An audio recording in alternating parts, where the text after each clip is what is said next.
مكرونة الانسجام هاعملها النهارده معاكم بخطوات بسيطة وسهلة زي ما إحنا متعودين، وهاقول لكم على سر الصلصة بتاعتها. يالّا كده نسمي الله.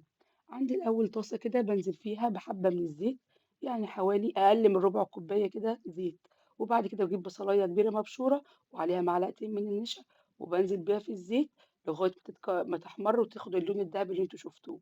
بعد كده في نفس الطاسة باجيب معلقة من السكر واسيبها لغاية ما تتكرمل.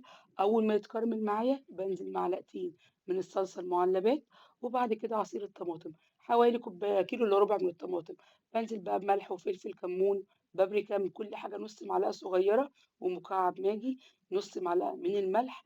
أول لمّا التسبيكة تتسبك معايا بانزل بالبصل اللي حمّرته معاكم. بعد كده باكون محضّرة المكرونة، مكرونة صغيرة ومكرونة سباكيتي. باكون سلقاها ونازلة بيها بقى كده على الصلصة الجميلة دي، وبعد كده تبقى جاهزة للتقديم. باجيب بقى عندي العلب دي وانزل بقى إيه، بنعيش جو بقى الأجواء بتاعة المحلات. وعملت جنبها شطة زيت، كانت الطريقة روعة.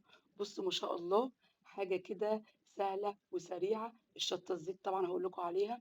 بنجيب بقى معلقتين كبار من الزيت وبانزل بيهم مثلًا بالشطة الحمرا الموجودة عندكم، معلقة كبيرة من الشطة.